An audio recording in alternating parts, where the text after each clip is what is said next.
नमस्कार दोस्तों, English weather academy में आप सभी का स्वागत है। जैसा कि हमने डे 1 में सीखा था कि हम किसी व्यक्ति, वस्तु, जानवर या किसी की भी पहचान, पोजीशन, कंडीशन को किस तरीके से बता सकते हैं, जिसके लिए हमने फर्स्ट प्रेजेंट फॉर्म के लिए हमने सिंपल सेंटेंस फॉर्मूला को रीड किया था, जिसका फॉर्मूला था subject plus is are am plus object. इस फॉर्मूले की मदद से हम किसी की भी पहचान बता सकते हैं, किसी की भी हम पोजीशन बता सकते हैं, किसी की भी हम कंडीशन बता सकते हैं। फॉर एग्जाम्पल के लिए ज्योति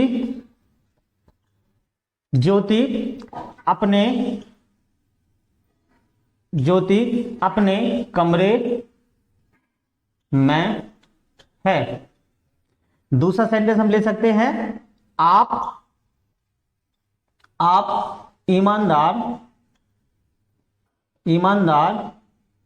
व्यक्ति हो। आप ईमानदार व्यक्ति हो, तो इसको किस तरीके से बना सकते हैं? यहां पर पूछा गया है आप ईमानदार व्यक्ति हो, तो आप कैसे हो, आपकी ये पहचान बता रहा है, आपकी क्वालिटी दर्शा रहा है कि आप कैसे हो। तो देखते हैं पहले सेंटेंस को।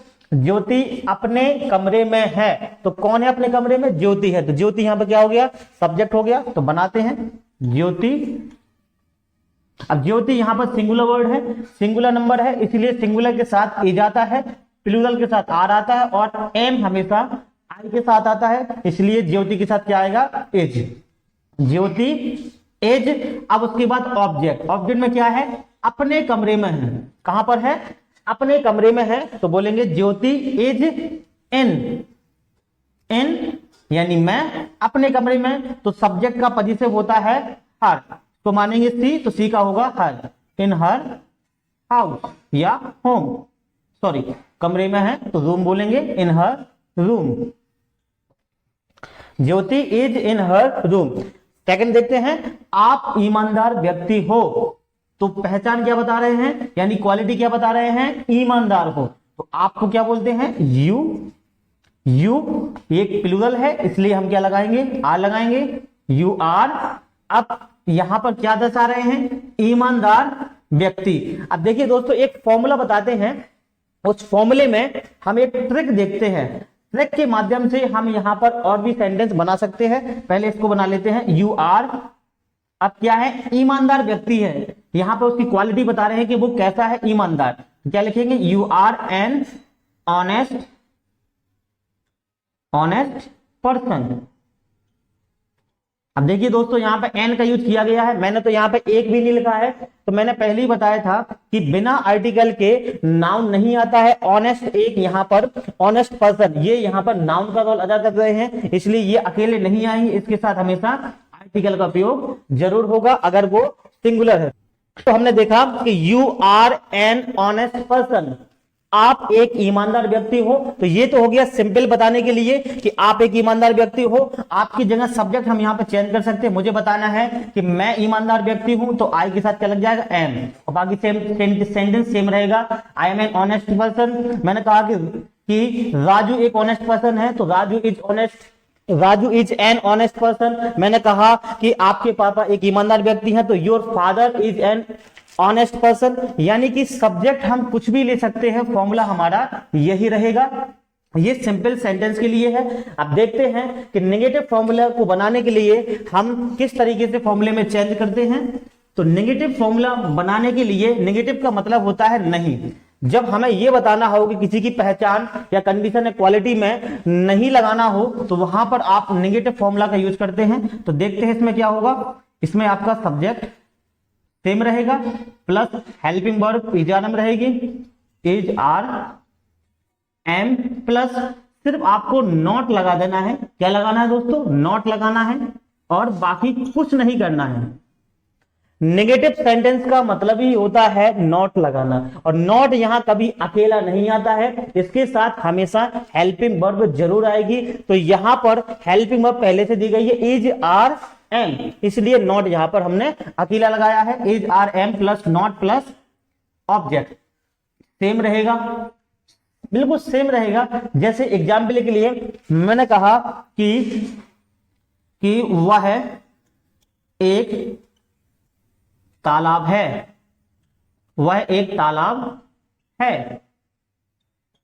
तो क्या बोलेंगे, वह दैट। दैट क्यों लगाएंगे, क्योंकि ही यानी वह होता है, सी यानी वह होता है, दैट यानी वह होता है।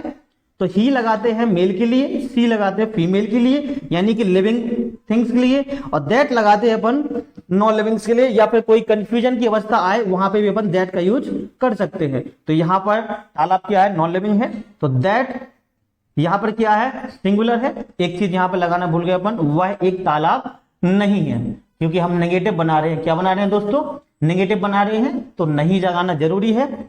वह एक तालाब नहीं है, तो that is not a pond.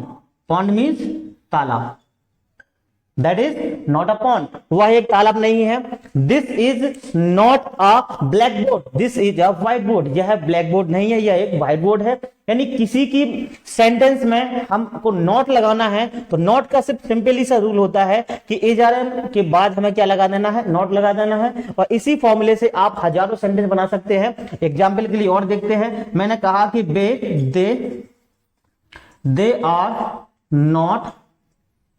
They are not poor, बे गरीब नहीं है। कह सकते हैं कि योर फादर, आपके पापा, your father is not here, आपके पापा यहां नहीं है। तो सिर्फ क्या लगा रहे हैं हम, नॉट का यूज करके हम बहुत सारे सेंटेंस लगा सकते हैं। तो इसका थर्ड सेंटेंस देखते हैं कौन सा होता है। नेगेटिव हमने सीख लिया, अब देखेंगे इंटरोगेटिव सेंटेंस। तो इंटरोगेटिव सेंटेंस को बनाने के लिए हमें क्या करना है, सिर्फ हेल्पिंग वर्ब को बाहर लगाना है, बाकी सेम हमारा जैसे सब्जेक्ट है, जैसे हमारा ऑब्जेक्ट है, सेम रहेगा। हेल्पिंग वर्ब बस को हमें बाहर लाना है। तो देखते हैं थर्ड फॉर्मूला क्या रहेगा हमारा इंटरोगेटिव का। इंटरोगेटिव का मतलब होता है क्वेश्चन करना। इंटरोगेटिव सेंटेंस, ये डाउट की अवस्था होती है इंटरोगेटिव सेंटेंस, जिसमें हम खुद क्लियर नहीं होते हैं कि ये चीज है कि नहीं है। देखते हैं, इसका फॉर्मूला रहेगा इज आर एम, बाहर रहेगा, इसका इज आर एम बाहर रहेगा, और के बाद हमारा सब्जेक्ट सेम रहेगा, प्लस बचा क्या, ऑब्जेक्ट। अब ये क्वेश्चन वाला वर्ड है, इसलिए यहां पर क्वेश्चन वर्ड। मैंने कहा कि क्या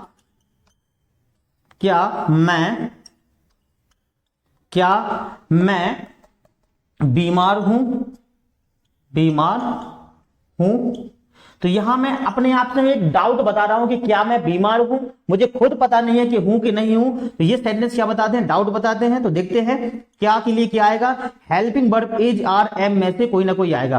तो इज आर एम कहां लगाना है, तो सबसे पहले हमें देखना है सब्जेक्ट को। क्या देखना है, सब्जेक्ट को देखना है। सब्जेक्ट में यहां पर क्या लिखा है, मैं लिखा है।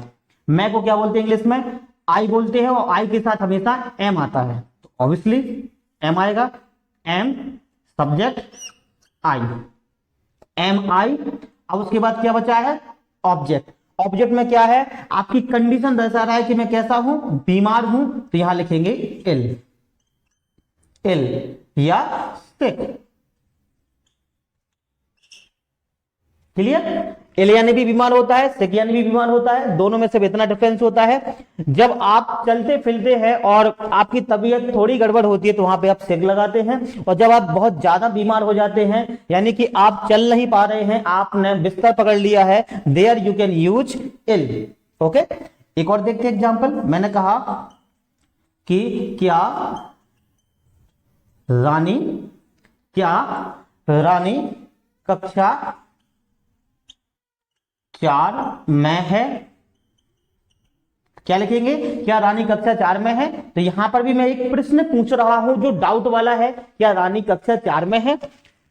अब यहां देखते हैं क्या आया है, तो ऑब्वियसली हेल्पिंग वर्ब बाहर आएगी। तो हेल्पिंग वर्ब लगाने के लिए हमें सबसे पहले सब्जेक्ट देखना है। क्या देखना है, सब्जेक्ट देखना है। तो यहां पर रानी की बात की गई है, तो रानी एक नाम है, तो रानी एक नाम है, तो ये सिंगुलर है। सिंगुलर के साथ क्या लगाएंगे हम, इज लगाएंगे। तो मैंने कहा इज, अब रानी को क्या बोलेंगे, रानी, इज रानी। अब उसके बाद क्या लगाना है,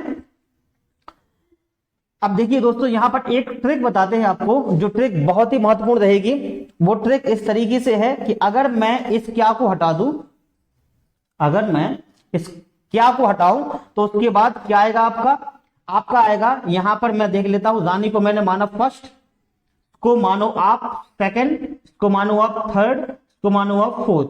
आप ग्रामर यूज के लिए इस तरीके की विधि का भी उपयोग कर सकते हैं, यानी कि पहले सेंटेंस में आपको इसको फर्स्ट मानना है हेल्पिंग वर्ब को छोड़कर, बाकी यहां से लगाते जाओ और आप लिखते जाओ। देखते हैं, तेज हो गया, रानी फर्स्ट पे आ गया, उसके बाद मैं है तो यहां लिखेंगे एन, अब उसके बाद फोर है तो यहां लिखेंगे फोर, और क्लास है तो लिखेंगे क्लास, या यहां पर फोर्थ कर सकते हैं, इन फोर्थ क्लास। अब यहां पर ये क्वेश्चन है, मार्क लगाना जरूरी है क्योंकि ये क्या है, इंटरोगेटिव है। तो इस फॉर्मूले की मदद से हम काफी सेंटेंस बना सकते हैं। एग्जाम्पल के लिए मैंने कहा कि आर यू लेट, क्या आप लेट है, मैं यहां भी एक क्वेश्चन पूछ रहा हूं। मैंने कहा कि इज योर फादर आउटसाइड, क्या आपके पापा बाहर हैं। मैंने एक और क्वेश्चन पूछा, मैंने कहा कि इज योर रिलेटिव इन बड़ा मलेरा, कि आपके रिलेटिव बड़ा मलेरा में है। यानी कि हम बहुत सारे सेंटेंस इसकी मदद से बना सकते हैं। एक और सेंटेंस हम बना सकते हैं, वो है अपना इंटरोगेटिव नेगेटिव। एक और देखते हैं, इसके 4 सेंटेंस होते हैं। हर टेंस के या हर सेंटेंस के 4 तरीके होते हैं। चौथा कौन सा है ना, है इंटरोगेटिव नेगेटिव, इंटरोगेटिव नेगेटिव। अब इंटरोगेटिव नेगेटिव सेंटेंस में हमारा क्या रहेगा, सिंपल सा है, इंटरोगेटिव की बात है, obviously we will use is are am हमने पहले उपयोग किया। अब ये कैपिटल क्यों बना रहे हैं, क्योंकि पहला लेटर कैपिटल आता है, स्टार्टिंग है, प्लस सब्जेक्ट। अब नॉट नेगेटिव है तो नॉट भी आना है। नॉट कहां आता था, इज आर एम के बाद आता था। ये लिखा है दोस्तों यहां पर, इज आर एम के बाद नॉट हम लगाते थे, लेकिन इज आर एम के पहले सब्जेक्ट है तो सब्जेक्ट के बाद हेल्पिंग वर्ब, फिर नॉट आ गया, तो सब्जेक्ट के बाद का इज आर एम हमने पहले ले लिया है, इसलिए नॉट हमारा सेम जगह पर रहेगा, नॉट। समझ में आया, प्लस ऑब्जेक्ट क्वेश्चन मार्क। ठीक, अब इसका भी एग्जाम में देख लेते हैं। मैंने कहा कि क्या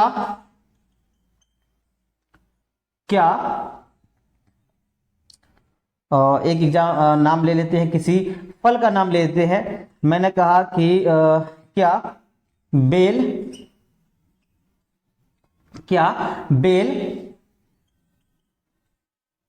सड़े हैं, सड़े नहीं हैं।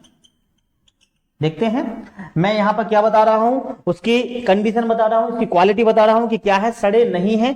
क्या बेल सड़े नहीं है, ये भी क्या है, हमारे डाउट की अवस्था को दर्शाते हैं। तो देखते हैं, क्या बेल सड़े नहीं है, तो यहां पर बेल को देखना है कि ये सब्जेक्ट हमारा सिंगुलर है कि प्लूरल है।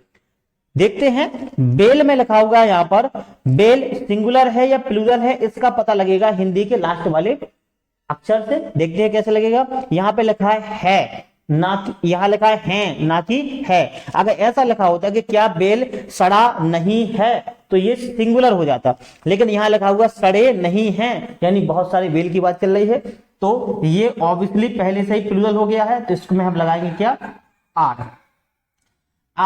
अब बेल को इंग्लिश में क्या बोलते हैं, बेल को इंग्लिश में बोलते हैं वुड एप्पल। क्या बोलते हैं, वुड एप्पल। अब बहुत सारे बेल की बात चल रही है तो इसलिए लगाएंगे हम apples. Are would apples subject हो गया हमारा, केवल नॉट आएगा, नॉट। फिर ऑब्जेक्ट में क्या आएगा, ऑब्जेक्ट में आएगा आपका सड़े। सड़े को बोलते हैं इंग्लिश में रोटन, यानी सड़ने को क्या बोलते हैं, रोटन, जो सड़ चुका है। तो यहां लिखेंगे हम question mark, are would apples not rotten. Are you not okay, क्या आप ठीक नहीं हैं। या मैंने कहा कि is Ram not present in the class, क्या राम क्लास में प्रेजेंट नहीं है। यानी कि इन सब की मदद से हम बहुत सारे फॉर्मूला या बहुत सारे सेंटेंस बना सकते हैं। और एग्जाम्पल्स देख सकते हैं अपन। एग्जाम्पल के लिए मैंने कहा कि हम भारतीय हैं, तो सिंपल के लिए क्या हो जाएगा, B R B R subject क्या है हमारा, सिंपल के लिए होगा हमारा सब्जेक्ट प्लस सीजारम प्लस ऑब्जेक्ट। बी आर क्या हो जाएगा, भारतीय की क्या बोलेंगे, इंडियन। We are Indian. हम अपनी पहचान बता रहे हैं, आइडेंटिटी बता रहे हैं कि हम क्या है। We are Indian, obviously every person is Indian who is living in India. India में रह रहा है जो भी व्यक्ति वो क्या है, इंडियन है। और देखते हैं इसका अगर मुझे नेगेटिव बनाना है तो नेगेटिव के लिए क्या हो जाएगा, सब्जेक्ट प्लस सीजारम के बाद हमें नॉट लगा देना है। इट मींस दैट सब्जेक्ट हमारा ये बी रहेगा, आर के बाद हमें लगा देना है नॉट, तो we are not Indian, we are not Indians. Negative हो गया। इंटरोगेटिव के लिए क्या होता है, हमारा हेल्पिंग वर्ब बाहर आती है, तो हेल्पिंग वर्ब क्या है हमारी, आर है, आर बाहर आ जाएगा। Are we Indian, are we Indian, क्या हम भारतीय हैं। यहां पर हम एक क्वेश्चन की बात चल रही है, इसलिए यहां पर क्वेश्चन मार्क आना जरूरी है। लास्ट वाला क्या है, क्या हम भारतीय नहीं हैं, तो क्या हो जाएगा आर बी। अब देखिए हेल्पिंग वर्ब तो उसमें बाहर आ गई है, सब्जेक्ट भी आ गया है और नॉट आना है। क्या आना है, नॉट आना है। हेल्पिंग वर्ब आ गया, सब्जेक्ट आ गया, नॉट आना है, तो लगाएंगे नॉट इंडियन। इस तरीके से इन सेंटेंसों के प्रयोग से हम बहुत सारे सेंटेंस बना सकते हैं। सिर्फ इतना ध्यान रखना है कि जब भी किसी व्यक्ति, वस्तु, जानवर या किसी भी चीज की हमें आइडेंटिटी बताना हो, कंडीशन बताना हो या पोजीशन बताना हो या सिचुएशन को दर्शाना हो, वहां पर हमें सिर्फ इन्हीं सेंटेंसों का प्रयोग करना है। एग्जाम्पल के लिए जैसे हम कभी कभार कहीं जाते हैं, किसी से पूछते हैं हाउ आर यू, तो हम क्या बोलते हैं, आई एम फाइन। तो वहां क्या दर्शाते हैं, हम अपनी कंडीशन बताते हैं, अपनी स्थिति बताते हैं, पोजीशन बताते हैं। किसी ने पूछा कि व्हाट इज योर नेम, आपने कहा माय नेम इज सुमेध, तो आपने नाम बताया सुमेध, तो सुमेध यहां आपकी क्या हो गई है, पहचान हो गई है। तो इस तरीके से आप बहुत सारे सेंटेंस का यूज कर सकते हैं। ये आप प्रेजेंट फॉर्म के लिए है। अब देखते हैं दोस्तों, अगर हम पास्ट फॉर्म बनाना हो, अगर हमें पास्ट के बारे में बताना हो, किसी की पहचान जो पहले थी अब नहीं है, ऐसे सेंटेंस को बनाना है, तो ऐसे सेंटेंस को हम किस तरीके से बनाएंगे जरा वो भी देख लेते हैं। बहुत आसान है बनाना, बहुत ही आसान है बनाना। सिर्फ एक बात ध्यान रखनी है कि सिर्फ हेल्पिंग वर्ब ही चेंज हो रहेगी, बाकी सब कुछ सेम रहेगा। प्रेजेंट है तो प्रेजेंट को हम लिख लेंगे क्या, पास्ट। क्या लिख लेंगे, पास्ट।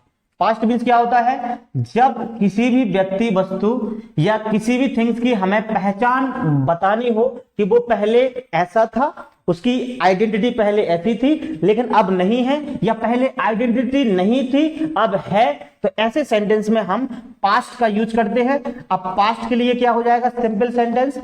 तो एक बात हमेशा ध्यान रहे दोस्तों, प्रेजेंट की अगर बात चले तो प्रेजेंट में हम अगर इज आर एम का यूज कर रहे हैं, इज आर एम फॉर्मूले का, sorry is are am helping verb का यूज कर रहे हैं, तो ध्यान रहे हमेशा उसमें उसी सेंटेंस को पास्ट में बनाने के लिए वॉज और वर का यूज होगा।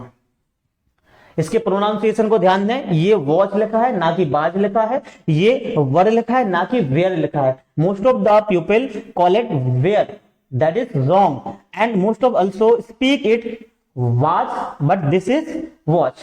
तो इसके प्रोनाउंसिएशन पे भी हमें ध्यान देना है, ये वॉच है, ये क्या है, वर है। तो पास्ट में हमें क्या लगाना है, सिर्फ वॉच और वर हेल्पिंग वर्ब ही लगाने हैं। अगर हमें फ्यूचर दर्शाना हो तो इसी के साथ हम फ्यूचर भी देख लेते हैं। अगर हमें फ्यूचर में बताना है कि किसी की पहचान अभी नहीं है लेकिन आगे चल के हो जाएगी, तो वहां पर फ्यूचर फॉर्म का हम यूज करेंगे। तो फ्यूचर के लिए हम क्या कर सकते हैं, फ्यूचर में हमें सिर्फ एक ही हेल्पिंग वर्ब लगानी है, वो है विल बी। शैल बी का भी उपयोग होता है, लेकिन शैल बी का उपयोग स्पोकन में अब बंद हो चुका है। शैल बी का यूज हम बहुत कम करते हैं, बताएंगे कि शैल बी का उपयोग क्यों नहीं किया जाता है और कहां कहां हम कर सकते हैं। जनरली अभी तो हम ये देखेंगे कि विल बी का यूज सभी सब्जेक्ट के साथ करना है। तो देखते हैं, सबसे पहले पास्ट को देख लेते हैं। पास्ट के लिए क्या रहेगा, वॉज और वर। अब एक बात ध्यान रखनी है कि वॉज होता है सिंगुलर नंबर के साथ। किसके साथ होता है, सिंगुलर नंबर के साथ होता है। सिंगुलर नंबर कौन कौन से होते हैं, ही, सी, इट, दिस, दैट, या किसी का नेम होता है। और एक बात और ध्यान देना है, आई के साथ भी होता है इसका यूज।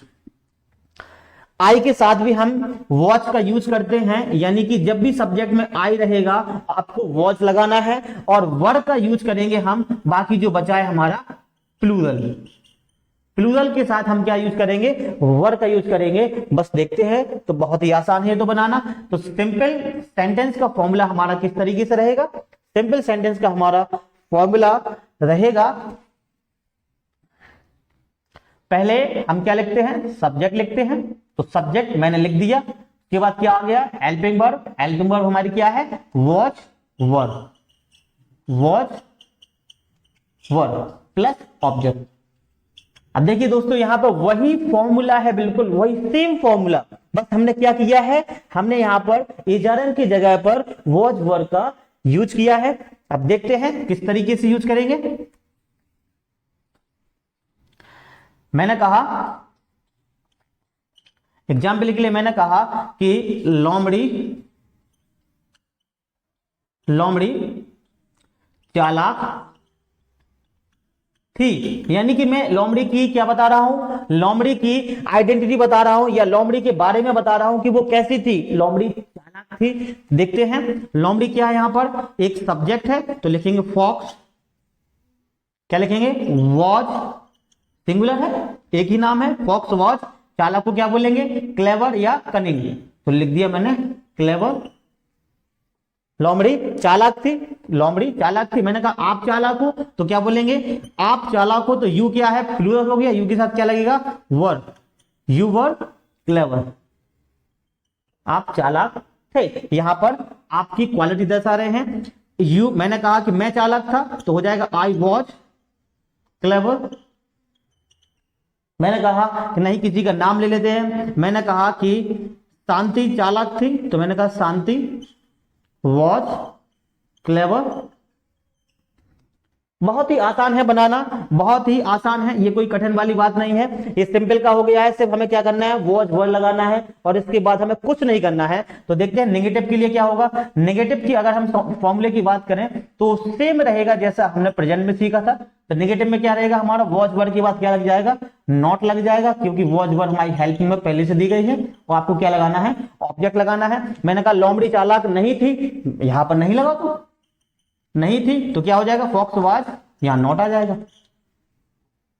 बहुत सिंपल है। यू वर नॉट क्लेवर, आप चालाक नहीं थे।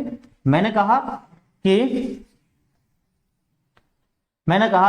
वह तैयार नहीं था, वह तैयार नहीं था, तो लिखेंगे ही वॉज नॉट, तैयार को क्या बोलेंगे, ready, he was not ready, वह तैयार नहीं था। तो यहां पर देखते हैं, इंक खत्म हो गई है,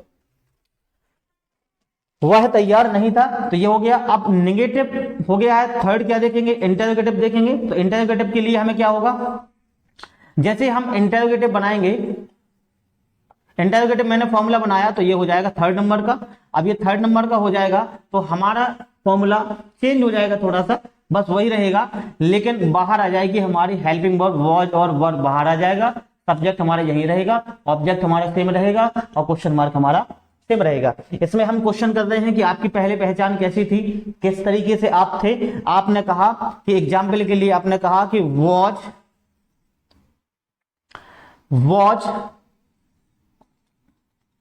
समृद्धि, was Samriddhi, was Samriddhi your grand mother, क्या समृद्धि आपकी दादी थी। पूछते हैं ना किसी से कि क्या वो आपका ऐसा था, या कोई भी पहचान पूछते हैं या किसी की भी बारे पूछते हैं, तो सिंपल है, वॉच वर्ड हमें बाहर लगा देना है और क्वेश्चन मार्क लगा देना है, सिंपल है। ये ग्रामर भी हम साथ में ले रहे हैं और स्पीकिंग भी साथ में ले रहे हैं, तो दोनों को हम देखते रहेंगे। एक और एग्जाम्पल देखते हैं। मैंने कहा कि वर यू, या मैंने कहा वर दे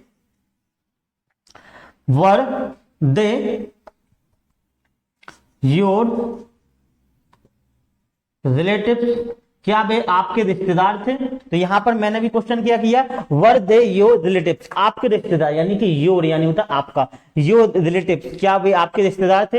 अब फोर्थ नंबर का देखते हैं, फोर्थ में क्या आ जाएगा हमारा, इंटरोगेटिव और नेगेटिव। तो सेम रहेगा हमारा इंटररोगेटिव नेगेटिव में क्या रहेगा, इस सब्जेक्ट के बाद हमें नॉट लगा देना है और बाकी कुछ नहीं करना है। उसी तरीके से आप यहां पर भी कर सकते हैं कि वर दे नॉट योर रिलेटिव, क्या भाई आपके रिश्तेदार नहीं थे, तो ये भी हमारा क्या बन गया, हमारा इंटररोगेटिव नेगेटिव बन गया है। तो इस तरीके से हम पास्ट भी बना सकते हैं। अब उसके साथ साथ हम फ्यूचर भी देख लेते हैं कि फ्यूचर में अगर किसी की पहचान बतानी हो कि वो किस तरीके से क्या हो जाएगा, क्या बन जाएगा, तो उस तरीके से बताने के लिए हम फ्यूचर पर चलते हैं। तो फ्यूचर का मैंने अभी अभी बताया है कि आपको सिर्फ हेल्पिंग वर्ब ही लगानी है, बाकी कुछ नहीं लगाना है। अभी दोस्तों हम टेंस नहीं पढ़ रहे हैं, हम सिर्फ नॉर्मल वर्ब का यूज पढ़ रहे हैं। जो टू बी वर्ब होती है, हेल्पिंग वर्ब होती है, उनका यूज हम कैसे कर सकते हैं किसी की पहचान बताने के लिए। तो देखते हैं, इसमें सिंपल रहेगा आपका, सिंपल सेंटेंस क्या रहेगा, subject plus will be plus object. Shall be भी आता है, लेकिन शैल बी का काम अभी स्पोकन में खत्म हो चुका है, यूं समझो कि हम यूज ही नहीं करते हैं। विल बी, विल का यूज हम हर जगह करते हैं, तो उसी को देखते हैं अपन। मैंने कहा कि इसका यूज सबसे पहले ये जान लेते हैं कि यूज कहां होता है विल बी का। विल बी का यूज होता है कि जब आपकी कोई क्वालिटी, कोई पहचान या कोई आइडेंटिटी आगे चल के हो जाएगी, तो ऐसे सिचुएशन में हम क्या लगाएंगे, विल बी का यूज लगाएंगे। फॉर एग्जाम्पल के लिए मैंने कहा कि रिया कमजोर है लेकिन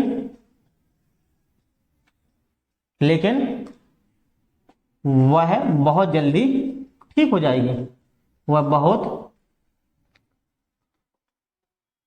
जल्दी ठीक हो जाएगी। क्या हो जाएगी, ठीक हो जाएगी। अब देखिए यहां पर दो सेंटेंस है, बहुत ही आसान है बनाना। पहला लिखा है रिया कमजोर है, तो कमजोर है यानी कि अभी प्रेजेंट की बात चल रही है, उसकी एक सिचुएशन दर्शा रहे, कंडीशन दर्शा रहे हैं कि रिया कैसी है, रिया क्या है, कमजोर है, ये उसकी कंडीशन को दर्शाता है। तो वही प्रेजेंट वाला हमारा फॉर्मूला लग जाएगा, रिया सिंपल है इसलिए रिया एज सिंगुलर सब्जेक्ट है, इसलिए एज, रिया एज क्या है, कमजोर है, तो लिखेंगे रिया एज वीक। क्या लिखेंगे, रिया एज वीक। अब ये अभी फुल स्टॉप नहीं लगाना है, आगे देखते हैं। लेकिन यहाँ लेकिन को क्या बोलते हैं हम, बट बोलते हैं। ये क्या है, ये हमारा कंजंक्शन है जो सेंटेंस को जोड़ने का काम करता है। तो वट से हमारा ये सेंटेंस अलग अलग हो गया, वह जोड़ भी रहा है वट। अब उसके बाद क्या है, वह बहुत जल्दी ठीक हो जाएगी, वह बहुत जल्दी ठीक हो जाएगी। तो यहां पे वो अभी ठीक नहीं है, हम ये आशा करते हैं कि वो आगे चल के ठीक हो जाएगी, यानी कि उसकी जो कंडीशन है वो ठीक हो जाएगी, इसलिए हम यहाँ पर फ्यूचर में विल बी का यूज करेंगे। तो देखते हैं किसकी बात चल रही है, वह की बात चल रही है। तो वह क्या है, रिया के लिए यूज किया गया है, तो ये ऑब्वियसली सी इज फीमेल, तो हम क्या यूज करेंगे, सी यूज करेंगे। सी हमारा हेल्पिंग वर्ब क्या रहेगा, will be, she will be. अब उसके बाद क्या बचा है, बहुत जल्दी ठीक हो जाएगी, सी विल बी। बी यानी एक्चुअली होना होता है, बी यानी क्या होता है, होना हो जाता है, तो हमारा ये हो गया सी विल बी फाइन, बहुत जल्दी, very soon, she will be fine very soon, बहुत जल्दी ठीक हो जाएगी। तो इस तरीके से हम बहुत सारे सेंटेंस को हम बना सकते हैं। अब यहां पर एक बात और ध्यान देने वाली बात है कि इसके जब हम नेगेटिव को बनाते हैं तो नेगेटिव में हमें थोड़ा सा ध्यान देना पड़ता है। अगर मुझे बताना है कि वो बहुत बीमार है, रिया इज वेरी वीक, वो जल्दी ठीक नहीं होगी यानी नहीं हो पाएगी या नहीं होगी, she will not be fine very soon, वो जल्दी ठीक नहीं होगी। तो यहां नेगेटिव के लिए आपको सिर्फ क्या करना है, सब्जेक्ट प्लस विल और बी, इन दोनों के बीच में नॉट लगाना है। अब बीच में क्यों लगाना है, क्योंकि जो हमारी मेन जो हेल्पिंग वर्ब है वो हमारी विल है। क्या है, विल है, तो हेल्पिंग वर्ब के बाद ही हमारा नॉट आता है, तो हम उसके बाद ही नॉट लगा रहे हैं, नॉट। अब क्या आ जाएगा, be, subject plus will not be plus object, क्या हो जाएगा, ऑब्जेक्ट। ठीक, तो इस तरीके से हम बहुत सारे सेंटेंस को बना सकते हैं। एग्जाम्पल के लिए इसका भी देख लेते हैं। मैंने कहा कि शेर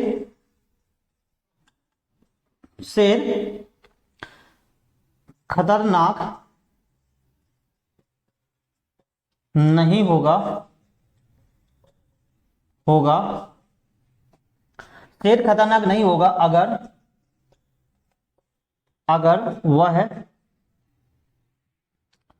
अगर वह भूखा नहीं है।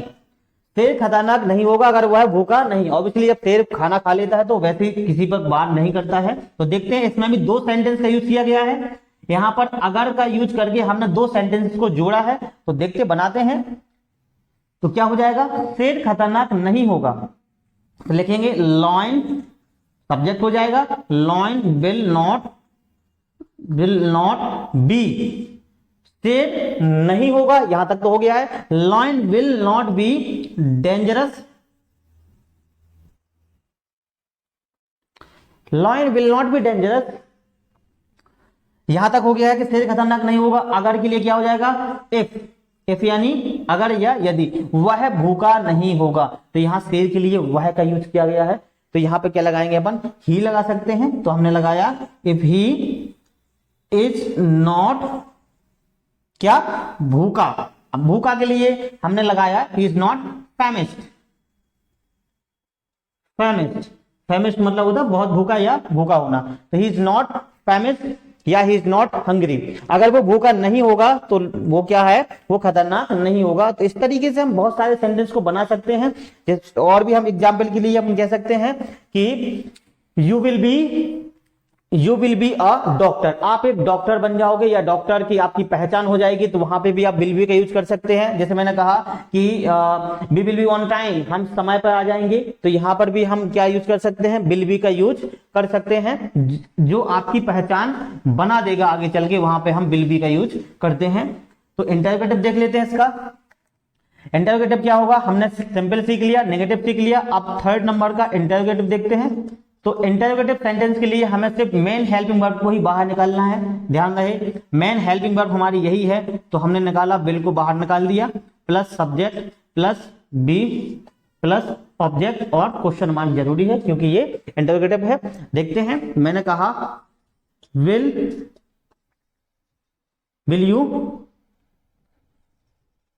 यू बी देयर, क्या आप वहां जाएंगे या क्या आप वहां हो जाएंगे। तो विल यू बी देयर। और मैंने सेंटेंस लिया will Aarti be your life partner, Aarti आपकी लाइफ पार्टनर होगी। यानी कि हम यहां पर क्या बता रहे हैं, यानी कि जो भी भविष्य में आप हो जाएंगे वहां पर आपको सिर्फ क्या लगाना है, विल बी लगाना है, विल बी का यूज करना है। अब इंटरोगेटिव नेगेटिव क्या रहेगा, इंटरोगेटिव नेगेटिव में भी मैंने कहा कि क्या आरती आपकी लाइफ पार्टनर होगी। तो ये हो गया। मैंने कहा क्या आरती आपकी लाइफ पार्टनर नहीं होगी। तो यहां मैंने कहा विल आरती नेम है इसलिए यहां पर कैपिटल बनाएंगे। यहां लग जाएगा not be your life partner और क्वेश्चन मार्क रहेगा। तो इस तरीके से हम प्रेजेंट, पास्ट, फ्यूचर में किसी की पहचान बताते हैं। तो इस तरीके से हम बहुत सारे सेंटेंस को हम एक फॉर्मूले की मदद से सीख सकते हैं। तो अब हमें सेंटेंस को रटने की जरूरत नहीं है, सिर्फ सेंटेंस की हमें ट्रिक को सीखना है। सेंटेंस को कैसे बनाते हैं इस मेथड को सीखना है। और मेथड को सीखने के बाद बस हमारी इंग्लिश बहुत आसान हो जाती है। और उसके बाद मैं एक सेंटेंस और भी बना सकता हूं इसी विल को लेकर। मैंने कहा कि आप बहुत अच्छे बोलने वाले हो जाएंगे। You will be a good speaker या you will be a good fluencer. तो इस तरीके से हमने क्या सीखा, यहां पर प्रेजेंट सीखा, दूसरा हमने पास्ट सीखा, तीसरा हमने क्या सीखा, फ्यूचर सीखा। तो इन तीनों के माध्यम से जब हम किसी की पहचान या आइडेंटिटी या सिचुएशन के बारे में दर्शाते हैं तो सिर्फ सिंपल सा है, क्या करना है, हमें हेल्पिंग वर्ब सीखना है। तो ध्यान रहे, अगर प्रेजेंट में helping verb is are am है तो पास्ट में हमेशा helping verb is are am को देखकर ही बता रहा हूं मैं, वॉज वर्ब होगी। क्या होगी, वॉज वर्ब होगी। और एक बात और ध्यान रहे, फ्यूचर के लिए क्या होगी, अगर एजआरएम है, वॉज वर्ब है, तो फ्यूचर के लिए उन्हीं सेंटेंस के लिए हम विल बी का यूज करेंगे हमेशा के लिए। ये हमेशा याद रखना। तो इन सेंटेंसेस की मदद से हम बहुत सारे सेंटेंस बना सकते हैं। तो इस लेसन में हमने सीखा कि कैसे हम किसी भी व्यक्ति की पहचान बता सकते हैं। अगर उसकी पहचान है तो वैसे बता सकते हैं, नहीं थी या थी तो वो बता सकते हैं, या हो जाएगी तो उस सेंटेंस को भी हम यहाँ पर बता सकते हैं। तो अगर वीडियो अच्छी लगी है तो हमारे चैनल इंग्लिश वेदर अकेडमी को प्लीज सब्सक्राइब कीजिए और लाइक कीजिए और शेयर कीजिए, जिसमें हम एक महीने के अंदर इंग्लिश बोलने की बहुत सारी विधियों को सीखेंगे। क्या है कि आजकल यूट्यूब पे बहुत सारे हमने वीडियोस देखे हैं जिसमें क्या है सिर्फ सेंटेंस को रटाते हैं, कोई हमें ये नहीं बताता है कि सेंटेंस को कैसे बनाया जाता है, किस तरीके से हम एक इंग्लिश बोलना सीख सकते हैं। तो हमारे साथ बने रहिए और इंग्लिश वेदर एकेडमी में आपको हम ऐसे ही बहुत सारे डे लेके आएंगे, जिसमें आपका अभी फर्स्ट डे था और ये फर्स्ट डे हमारा खत्म हो गया है। तो नेक्स्ट वीडियो में हम पढ़ेंगे डे 2 के बारे में। और जाने से पहले मैं आपको एक वर्ड देता हूं, डेली का हमारा एक वर्ड ऑफ द डे रहेगा, वर्ड ऑफ द डे रहेगा, जो किसी व्यक्ति के ऊपर ही रहेगा, यानी किसी व्यक्ति की स्वभाव क्या होता है, नेचर क्या होता है, उसके बारे में रहेगा। तो आप देखते हैं आज का हमारा वर्ड ऑफ द डे है, आज का हमारा वर्ड ऑफ द डे है एग्नोस्टिक। क्या है? एग्नोस्टिक। एग्नोस्टिक। अब एग्नोस्टिक क्या होता है? Agnostics are those persons who does not listen to others. जो किसी की नहीं सुनते हैं उन्हें बोलते हैं हम एग्नोस्टिक। जो सिर्फ अपनी अपनी बातों को रखते हैं, जो किसी की बात को नहीं मानते हैं, उन्हें बोलते हैं हम अज्ञेयवादी या एग्नोस्टिक। क्या बोलते हैं? एग्नोस्टिक बोल सकते हैं। तो आज आपको अगर कोई व्यक्ति मिले जो किसी की नहीं सुनता है, इवन आपकी भी नहीं सुनता है, तो कह सकते हैं actually that person is agnostic because he does not like to listen to anyone. तो ये क्वालिटी बहुत बेकार होती है, तो इसको नापना है। एग्नोस्टिक का मतलब होता है कि अज्ञेयवादी, या जो किसी की बात को ना सुने, सिर्फ अपनी अपनी चलाए। ठीक है, तो इसी के साथ इस वीडियो को विराम देते हैं। जय हिंद, जय भारत, धन्यवाद।